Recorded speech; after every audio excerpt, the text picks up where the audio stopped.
Yung bitiw na salita ng bata dito sa video na sinasabing ginawa namin ng krimen dahil alam namin hindi kami mapaparusahan ay maling impormasyon. Hindi tama na hindi sila mapaparusahan. At yung mga edad 16, 15, oo, menor de edad, pero maliwanag sa batas na maaari silang litisin bilang mga nasa hustong gulang na kapag napatunayan na meron silang discernment. At ang katunayan yan, yung magwad killings, dahil sila ay menor de edad nung naganap, pero sila ay 16 at 17, sila ay nilitis bilang mga nasa hustong gulang at sila ay nakakulong ngayon. In other words, hindi tama yung sinasabi na dahil menor de edad, hindi pwedeng parusahan. Dahil yung dalawang involved sa magwad killings, pinarusahan. Nakakulong ngayon. Sa ating kasalukuyang batas po, ang mga 15 anyos pababa ay exempted sa kriminal na pananagutan at sasailalim sa mga intervention program ng pamahalaan. Samantalang may edad na higit sa 15 taon gulang, ngunit hindi lalampas ng 18 taong gulang, ay hindi rin pananagutin. Maliban na lamang kung siya ay kumilos ng may sapat na pag-unawa o discernment. Batid ko din po na naglabas na ang ating kataas-taasang hukuman ng mga panuntunan sa pagdetermina kung ang child in conflict with the law ay umakto ng may discernment. Ayon po sa Supreme Court, ang discernment ay tumutukoy sa kakayahan ng isang bata sa oras ng pagkakasala na maunawaan ang pagkakaiba ng tama at mali.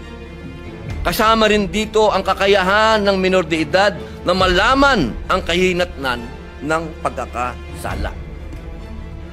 Nakasaad din po sa Juvenile Justice and Welfare Act ang mga batang may edad higit sa 12 hanggang 15 taong gulang na mapatunayang nagsagawa ng mga seryosong paglabag sa batas ay ituturing lamang na neglected child at ipapasok sa pasilidad ng Intensive Juvenile Intervention and Support Center o tinatawag na Bahay Pag-asa.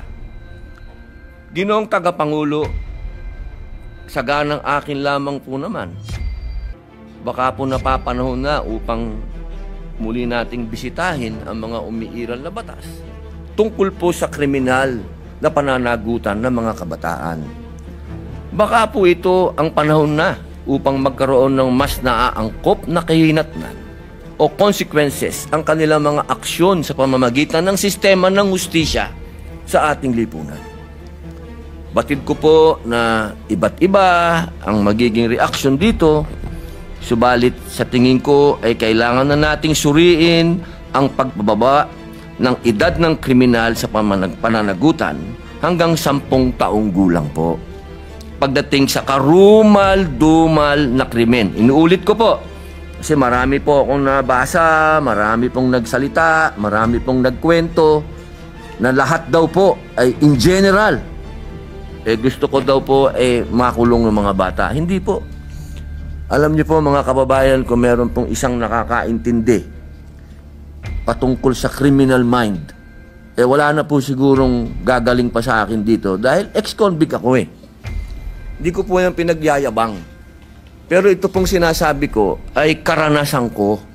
Hindi ko po ito nabasa sa libro, hindi ko po ito natutuhan sa teacher, hindi ko po ito na kausap lang ang isang tao o 2 tao, 3 tao. Ako po ay nakulong mismo sa populasyon ng bilangguan. Marami din pong nakulong dyan, pero hindi naman nakulong sa bilangguan talaga, nakasama ka sa populasyon. Ikaw mismo ang nandun, nakikita mo yung mga tao, 24 hours, 7 days a week, kasama mo ang mga bilanggo.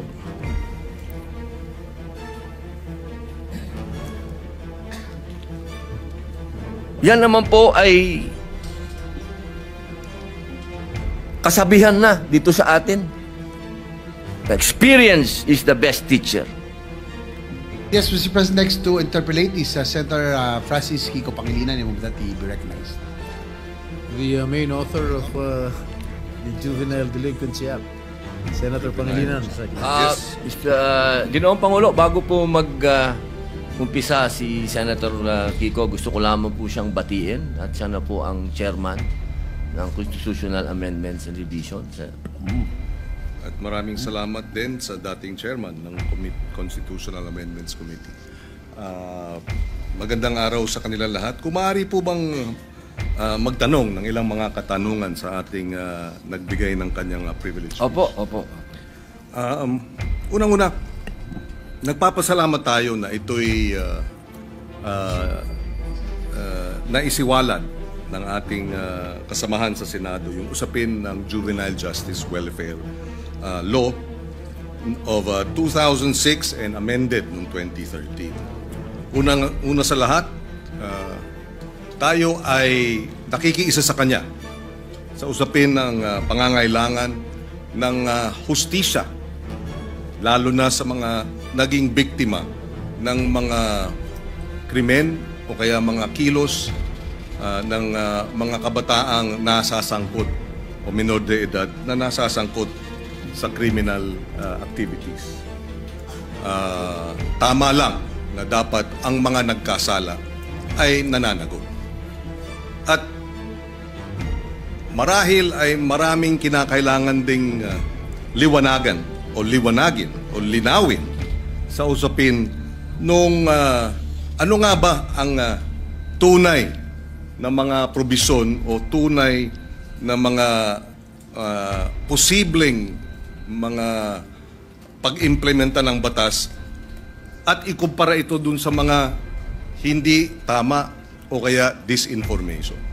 Unang-una sa lahat, hindi po tama at hindi ito naaayon sa batas na walang pananagutan ang kabataan na nagkakasala.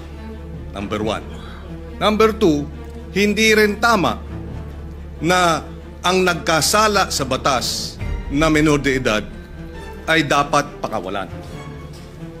Number 3, hindi rin tama na kapag ikaw ay below 15 at up to 9 years old at ikaw ay nagkasala, ay dapat kang pakawalan. Maliwanag, noong 2006 na ipasa yung batas, nakita ang ilang mga naging problema sa implementasyon ng batas. Kaya noong 2013, ito ay inamendahan under the chairmanship then of now Senate President Chis Escudero. He was the chairperson of the Senate Committee on Justice. Ngayon, siguro isang tanong. Ang unang tanong, maaari bang masabi na oo, may kakulangan ng batas, ngunit mas marami ang kakulangan sa implementasyon kaysa sa batas mismo? Una po, linawin ko po sa ating kaibigan, Senator Kiko Pangilinan, wala po akong sinabi na kulang ang batas. Ang sabi ko po ay napakaganda ng batas na ito. Hindi lang po siya napapanahon ngayon. Sa pangalawang tanong po, totoo po yan, sa maiksing panahon ko po dito sa Senado, napakadami pong magagandang batas. Sobrang gagandang batas, hindi po talaga na-implement. Hindi lang po sa usapin na ito. Usapin lang ng agrikultura, number 1 na yun. Public information, number 2 na yun. Pero ito pong tanong nyo po, totoo po yan. Implementasyon ang kulang. Pero, alam nyo naman po sa buhay ng... Ito lang po, opinion ko lang po ito, no? Dahil ako po ay... Hindi ko naman po itinatago na tayo po'y galing dyan sa ganyang klaseng buhay. Yung mga ganito po kasi, alam nyo, minsan, iisipin natin ang mga kriminal bobo, kriminal tanga, kriminal lang isip. Gusto ko pong sabihin sa inyo, nagkakamali po tayo. Yan ho ang mga pinaka may brilliant mind, ano? kung gusto nilang gumawa ng krimen at gusto nilang gamitin po talaga yung mga bata, talaga pong magagamit po nila. Kaya ulitin ko po, Senator Kiko, wala po akong nakitang hindi maganda sa batas po ninyo. Ako po'y naniniwala dito sa batas po ninyo. Kaya lang po, kailangan po natin mag-adjust po sa panahon po ngayon. Maraming salamat sa paliwanag at sa kasagutan. Kanina nabanggit nung in-interview na kabataan na kaya nila ginawa yung batas, yung kriminalidad. Kaya sila gumawa ng krimen ay dahil hindi sila mapaparusahan. Tama yun, hindi ba? Tama yung yung bitiw na salita. Tama ba yun sa ilalim ng batas na pag sila'y gumawa ng kriminalidad o krimen ay hindi sila mapaparusahan? Sa usapin po ng, kasi ganito po yan, napakaganda po nung inyo pong katanungan. Ang bata kasi, kahit siya, lalahatin ko na po, kasi ganito yan pagka sinabi mong pananagutan, ang kaduktong po nun, dapat may parusa. Kasi kung pananagutan, oo, may pananagutan, sinabihan siya, ginawa mo yan, kaya ganito muna ang mangyayari sa'yo, dadaling ka muna dito sa Bahay Pag-asa, dadaan ka dito sa matinding intensive na masasabi nating psychological and moral and lahat na po, sabihin natin. Alam niyo po, Senator Kiko, sa 3 years and a half ko po sa Bilibid, hindi ko naman po nila lahat, pero wala na pong pinakamagagaling na artista kundi kriminal. Kapag kaharap niyo po yan, lahat ng drama, lahat na po, sabihin niyo po, lahat ng kalungkutan, lahat ng pinagdadaanan niya, sasabihin sa inyo. Pero pag talikod po ng nag-i-interview dyan, o halimbawa ng empleyado yung sabihin gwardiya, o ng probation officer, pag talikod po nun, pagbalik nyo sa selda, bubuksan yung wallet niya, papakita sa iyo yung dyaryo, ito ang pinatay ko, pare. Ganyan po ang criminal mind. Hindi ko naman po inilalahat, pero pagka sinabi po natin kasi ng pananagutan, dapat nagbabayad ka ng kasalanan, hindi lang binasa sa iyo. Hindi yung parang gumawa ka ng isang karumal-dumal na krimen, ito po nakita ko po ito dahil ako po ay kagyat na pumunta sa Camarines Norte nung ni-rape nila yung batang, ano po ito Senator Kiko magkakaibigan po ito. Yung babae ni-rape nila, binidyo nila, lahat, pinatay, lahat po, binidyo, hanggang naagnas yung bata, binidyo. Pagdating po, kasama po ako doon, nung dinala po doon sa Bahay Pag-asa, ang sabi nung bata, hahantingin ko kayo, sabi doon sa mga, papatayin ko kayo, sabi doon sa mga pulis. Ilang taon yung batang? 13 po. At ilang taon yung grupo sila, hindi ba? Grupo po. 13, 15, yung isa po, 16. Yung bata pong ni-rape nila, 13 din. Kaya ako tinatanong yun dahil yung bitiw na salita ng bata dito sa video na sinasabing ginawa namin ng krimen dahil alam namin hindi kami mapaparusahan ay maling impormasyon. Hindi tama na hindi sila mapaparusahan. At yung mga edad 16, 15, oo, menor de edad, pero maliwanag sa batas na maaari silang litisin bilang mga nasa hustong gulang na kapag napatunayan na meron silang discernment. At ang katunayan niyan, yung magwad killings, dahil sila ay menor de edad nung naganap, pero sila ay 16 at 17, sila ay nilitis bilang mga nasa hustong gulang at sila ay nakakulong ngayon. In other words, hindi tama yung sinasabi na dahil menor de edad, hindi pwedeng parusahan. Dahil yung dalawang involved sa magwad killings, pinarusahan. Nakakulong ngayon. Yun ang puntong isa. Ayaw nating mangyari ang mga ito. Dapat lang mabigyan ng hustisya ang mga biktima ng karumal-dumal na krimen na galing sa menor de edad. Subalit hindi tama pag sinabing kapag menor de edad, dapat pakawalan, number 1, dahil pag pinakawalan yan, labag sa batas yan, at dapat parusahan yung mga nagpapakawala ng mga menor de edad na nagkasala. Yan ang batas. Iba ang batas, iba naman ang implementasyon. Yung nagsasabi namang pinakikita yung birth certificate, may pananagutan din ang mga magulang sa ilalim ng batas. At yung mga nagsasabing ginagamit ng mga bata, may pananagutan din sa nasabing batas. In fact, ang parusa dun sa mga gumagamit ay yung maximum na maaaring maging parusa dun sa krimen na isinagawa ng mga bata at ginamit ng mga sindikato. Ito'y madaling sabihin, parusahan yung bata, ginagamit ng mga sindikato. Bakit hindi habulin yung mga sindikato? Kasi mas madaling parusahan yung bata. Mahirap parusahan yung mga sindikato. Dahil yun, makapangyarihan. Yung bata, vulnerable. Ginamit na ng mga sindikato, exploited na, biktima na, dahil ginagamit at kinakasangkapan, at mabibiktima ulit ng Estado dahil kailangan silang parusahan at ikulong.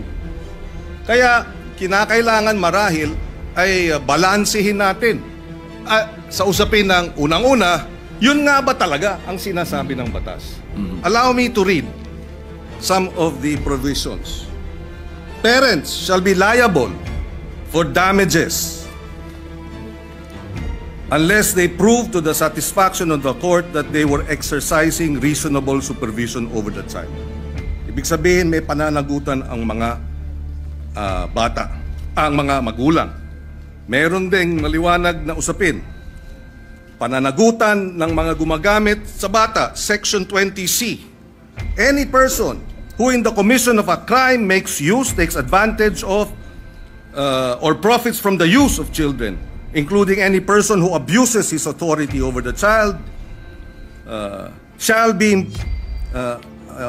or instigate the commission of the crime, shall be imposed the penalty prescribed by law for the crime committed in its maximum period.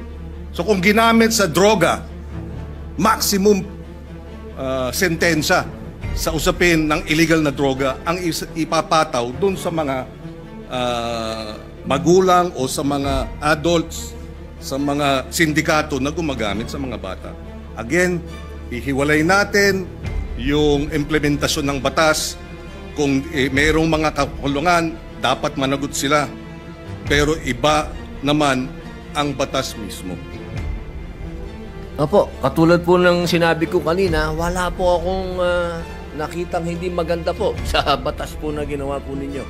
Sa umpisa pa lang po ng aking talumpati, ay yan na po kagad. Sinabi ko po ay napakaganda. Yun lamang po sa usapin. Doon lamang po sa edad. At yun po talaga ang aming intensyon na bumaba po ito. Dahil sa nakita naman po natin, talagang yung mga nakakagawa po ng krimen ngayon ay nasa ganung edad na po. Huwag niyo pong isipin na ang aking amenda ay para guluhin o sirain ang honor ng batas po na yun. Hindi po. Ako po ay isang ayon dyan. Yung lamang pong provision na yun. Kailangan lang naman po talaga nating pag-aralang mabuti dahil sa ngayon po talaga aming ginagalang at mahal na Senador Kiko Pangilinan, iba po kasi ang pinanggagalingan natin. Kayo po ay magaling na abogado. Kayo po ay nasa, medyo ironic lang kasi kayo ang nasa posisyon ng akusado. Ako naman ang nasa posisyon ng biktima. Pero iisa lang po yung ating mithiin, proteksyonan ng mga bata. Bata. Opo. Pero yung mga nakagawa po ng mga heinous crime, hindi ko po talaga matatanggap na tatawagin nating mga bata itong mga ito. Tama po yan. At kaya nga nakalagay din sa batas, kung sila ay kumilos at magkaroon ng discernment at kumilos na parang mga tulad ng mga nasa hustong gulang na, from 18 to 15, dapat litisin bilang mga nasa hustong gulang na. At yung 15 and below naman, pagka serious offenses, pwede silang mandatory confinement for a period not less than 1 year. Ibig sabihin, sila ay involuntarily confined for a period of not less than 1 year. So hindi tama pag nagkasala ng rape, ng homicide, ang mga minor de edad na ang edad ay 15 and below, sinasabi ng batas, mandatory confinement of not less than 1 year. Pwedeng maging 2 years, pwedeng maging 3 years, depende sa magiging pasya ng hukom. Pero hindi tama na sabihin, pagka 15, 14, 13, 12, nag-rape, dapat pakawalan. Labag sa batas yun. Ngayon, nais ko rin ipaliwanag at ilagay sa records po natin.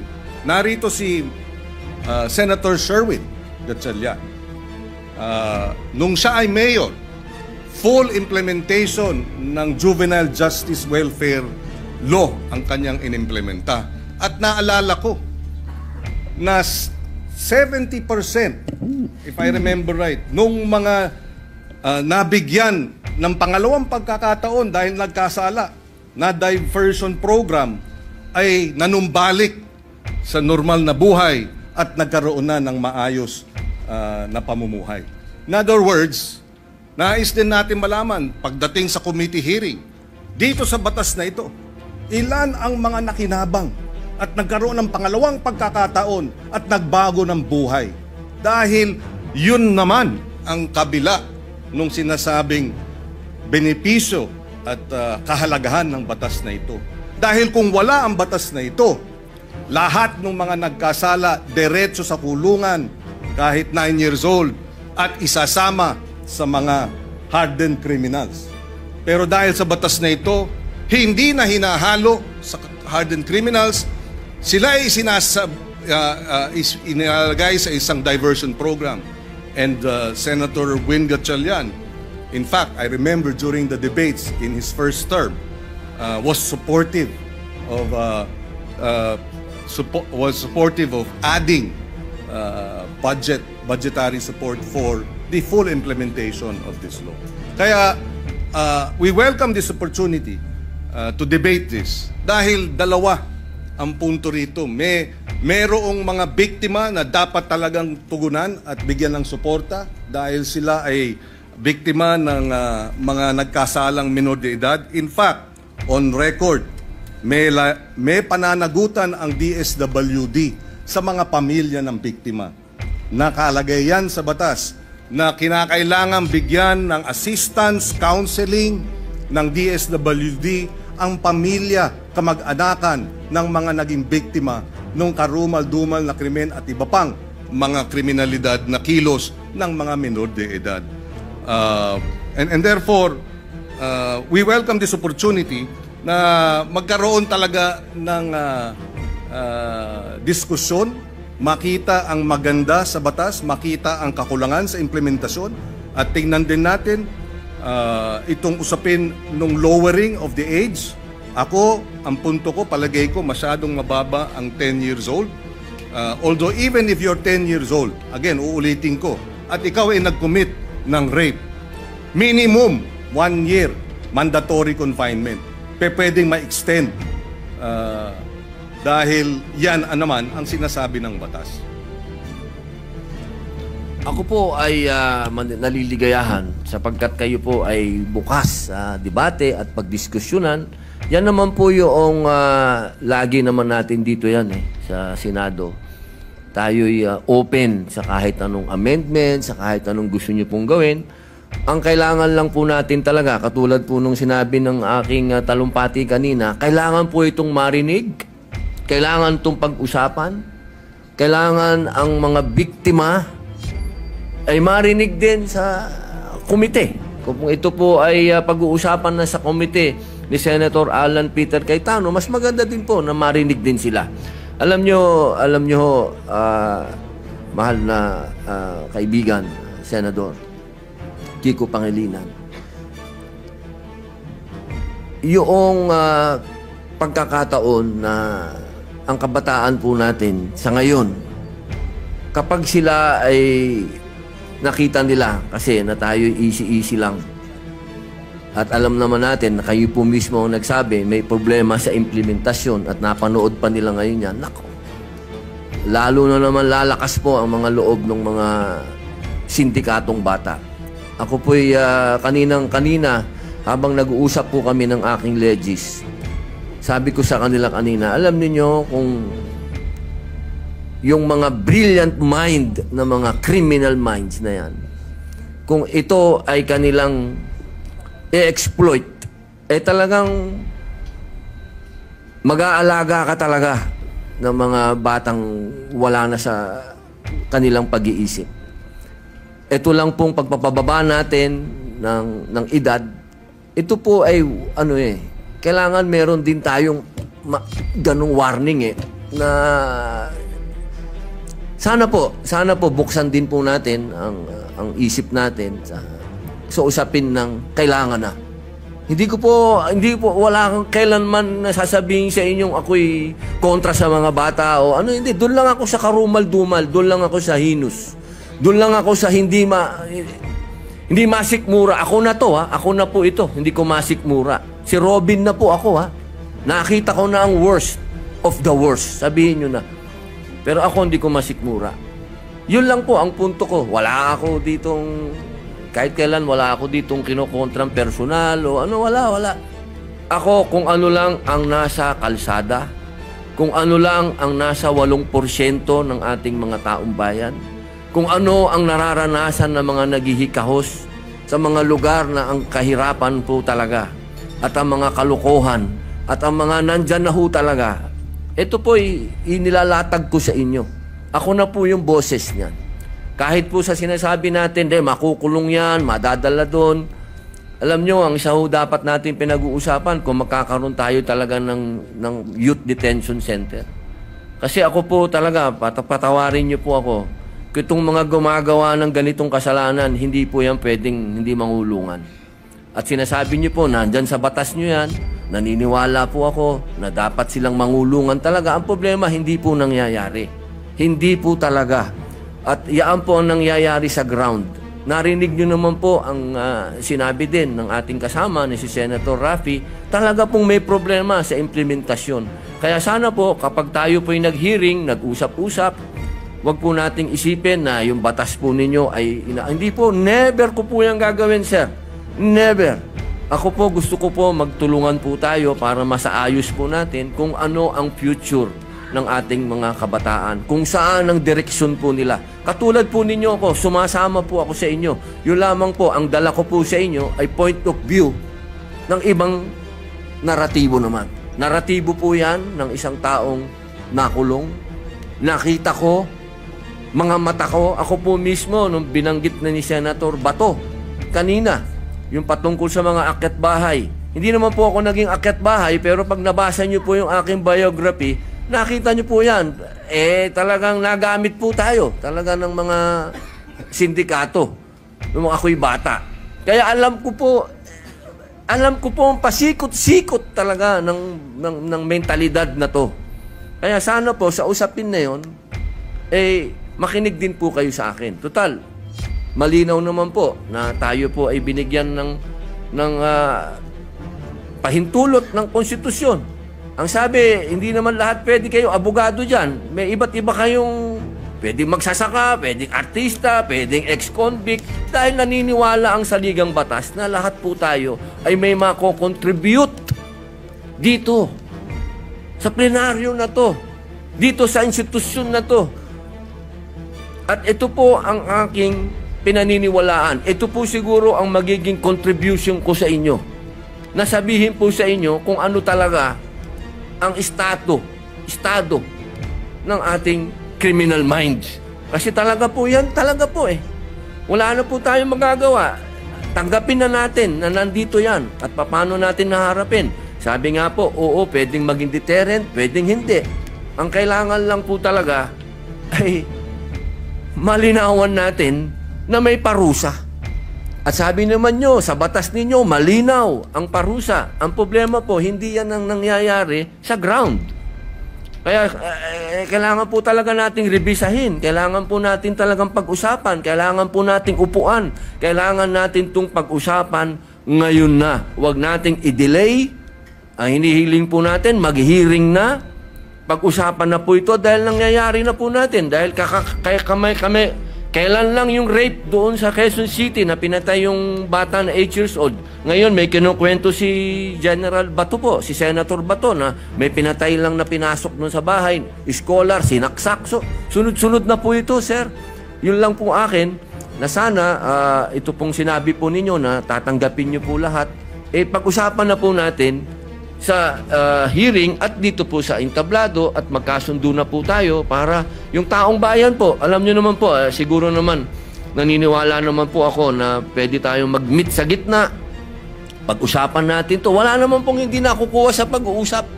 Ang kailangan lamang po tanggapin natin na may problema sa ngayon ang kabataan dahil sobra na pong bata ang mga nakakagawa ng heinous crimes. Yun lang po yun. Wala po kong gusto sa inyong diskusyonan.